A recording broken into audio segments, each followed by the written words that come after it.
Hello, my name is Hayden Sorbo, and this is my analysis on private placement offerings, memorandums, term sheets, and due diligence. A private placement offering involves the sale of securities to a relatively small number of select investors. It's different from a public issue in which securities are made available to the public. There's a couple advantages and disadvantages that a private placement offering offers. Some of the advantages are that it's less expensive, you can handpick your investors, and you can keep your private status.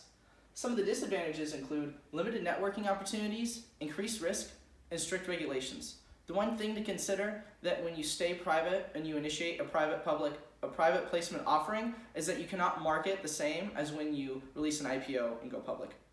After initiating a private placement offering, it is time to look at the private placement memorandum. A private placement memorandum is a legal document that states the objectives, risks, and terms of an investment involved with a private placement. It serves to provide buyers with information on the offering and to protect the sellers from the liability associated with selling unregistered securities. It provides the detailed terms, requirements, and disclaimers of the private placement offering and provides full disclosure of financials, operations, and employee backgrounds.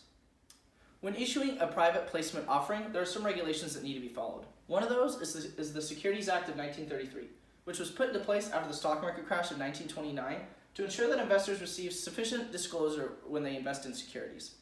And of that, Regulation D directly correlates to private placement offerings, which allows an issuer to sell securities to a targeted group of investors that meet specified requirements. And of Regulation D, specifically Rules 504, 505, and 506 disclose how much an issuer can sell and to specifically whom. Now we look at the term sheet. The term sheet is a written document that parties the exchange containing the important terms and conditions of the deal. The document summarizes the main points of the deal agreements. Some of the parameters of the term sheet are the role of the business, the purchase price, the payment terms, the binding terms, and confidentiality. Lastly, due diligence. Due diligence is the process of evaluating a company from all aspects before making a purchase decision.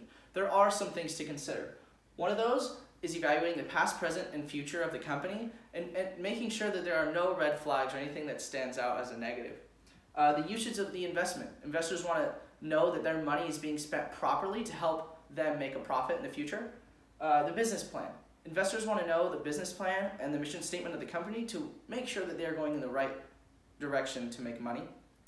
And legal review. It is important for investors to scout the company and make sure that they aren't in any possible litigation or legal trouble.